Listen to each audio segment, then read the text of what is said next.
Assalamualaikum warahmatullahi wabarakatuh.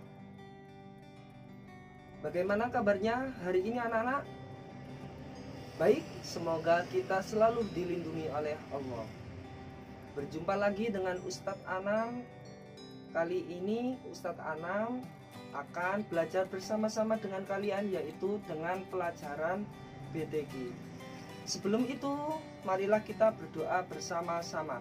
Doa sebelum belajar. Bismillahirrahmanirrahim. Rabbis rohli sodri wa yassirli amri wahlul uqdatam min lisani yafqahu qawli. Rabbi zidni ilma warzuqni fahma. Amin ya rabbal alamin. Oke anak-anak, kali ini Ustadz Anam akan menjelaskan tentang macam-macam idgham.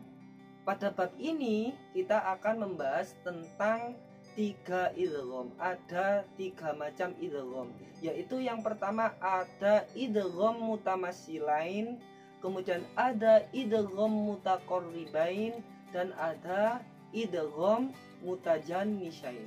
Yang pertama, Ustadz Anam akan menjelaskan tentang idgham mutamatsilain. Apa itu idgham mutamatsilain? Sebelum itu kita harus mengerti pengertian idgham.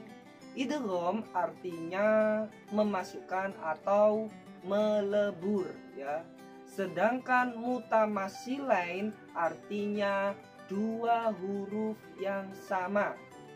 Sedangkan pengertian idgham mutamatsilain sendiri yaitu jika ada 2 huruf yang sama sifatnya dan juga sama makhrajnya, dan 2 huruf itu tadi saling bertemu. Huruf yang pertama itu berharokat sukun dan huruf yang kedua itu berharokat hidup. Cara membacanya yaitu memasukkan huruf ke depannya sehingga seperti huruf yang berharokat tasydid, ya. Contoh, idrib bi'asoka. Tapi cara membacanya yaitu dimasukkan atau dileburkan. Jadi ba yang pertama itu dileburkan atau dibuang. Jadi membacanya yaitu idrib bi'asoka, bukan idrib bi'asoka, bukan. Tapi bacanya idrib bi'asoka, ya. Itu. Tetapi anak-anak perlu diketahui tidak semua dibaca idgham mutamatsilain. Tetapi ada juga yang wajib dibaca idhar. Kapan? Yaitu jika ada wawu sukun bertemu dengan wawu hidup, atau ya sukun bertemu dengan ya hidup. Nah, hanya kecuali itu saja. Ada wawu sukun bertemu wawu hidup, atau ada ya sukun bertemu dengan ya hidup, itu tidak dibaca idgham mutamatsilain, tetapi dibaca idhar, ya, dibaca idhar. Ustadz kasih contoh, fi yaumin kana miqdaruh, fi yaumin kana miqdaruh. Nah, itu fi yaumin itu tetap ya yang pertama itu tidak hilang, tetapi tetap dibaca fi yaumin. Nah, jadi tetap dibaca idhar, tidak hilang, jadi masih tetap panjang, bukan dibaca fi yaumin, bukan, tapi tetap panjang fi yaumin. Nah, itu ya anak-anak perlu diingat. Jadi itu tidak dibaca idgham mutamatsilain, tetapi dibaca idhar. Oke anak-anak, sekarang kita membahas tentang idgham mutaqarribain. Mutaqarribain artinya yaitu 2 huruf yang berdekatan, ya. Mutaqarribain artinya 2 huruf yang berdekatan. Sedangkan pengertian idgham mutaqarribain yaitu bertemunya 2 huruf yang hampir berdekatan makhraj dan sifatnya. Jadi makhraj dan sifatnya itu hampir berdekatan. Huruf yang pertama berharokat sukun dan huruf yang kedua itu adalah berharokat hidup, ya. Ustadz ulangi lagi, jadi idgham mutaqarribain, yaitu bertemunya dua huruf yang hampir berdekatan makhraj dan sifatnya.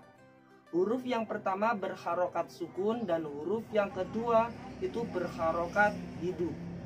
Ustadz ambil contoh yalhaz dzalika. Yalhaz dzalika.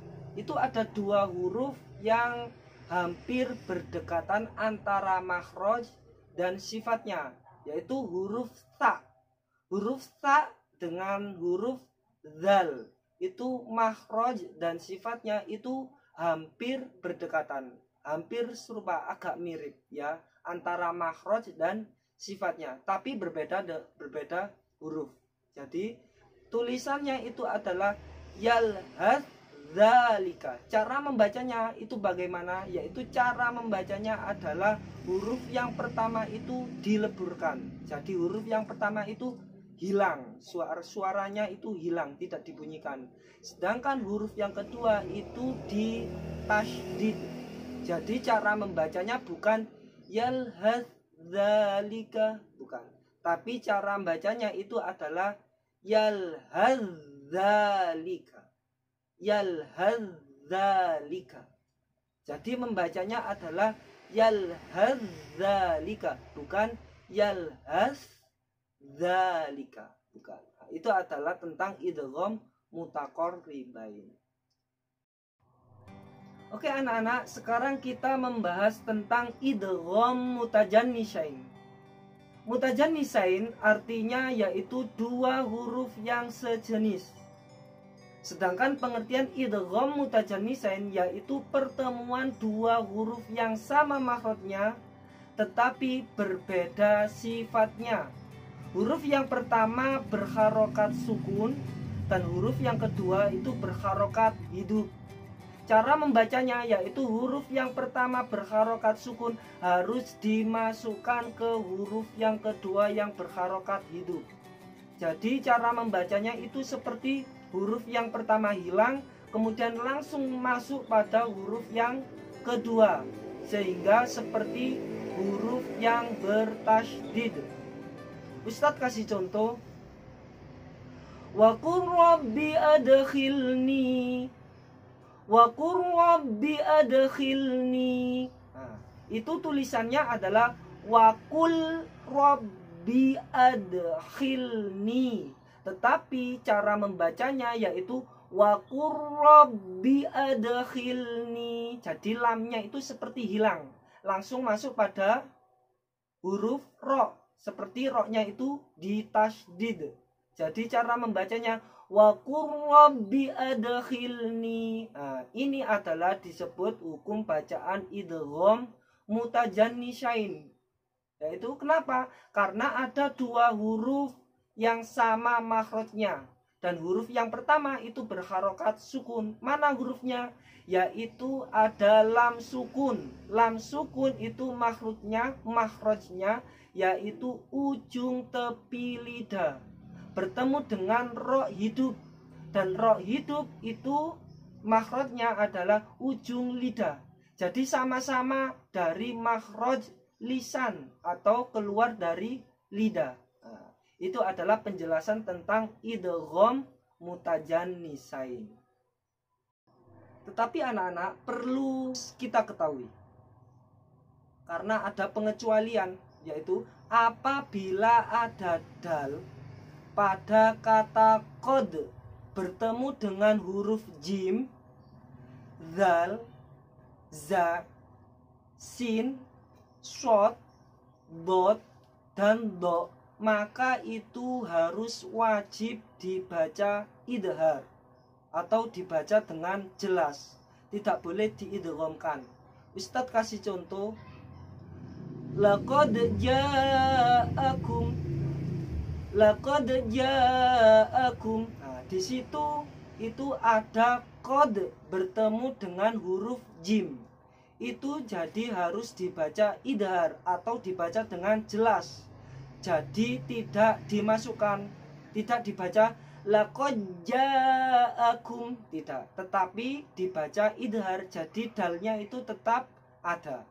laqad ja'akum. Nah, itu adalah pengecualian. Oke anak-anak, jadi itu tadi yang telah kita pelajari, yang telah Ustadz jelaskan, yaitu tentang macam-macam idgham. Dan perlu diingat, kalian harus tetap belajar lagi, dibaca bukunya ya. Semoga kita diberikan ilmu yang bermanfaat. Amin amin ya robbal alamin. Oh ya, sebelum Ustadz tutup, Ustadz sampaikan kepada kalian, diingat, Ustadz kasih tugas, kerjakan halaman 28 ya. BTG halaman 28, kerjakan nomor 1 sampai dengan nomor 5. Ustadz akhiri, assalamualaikum warahmatullahi wabarakatuh.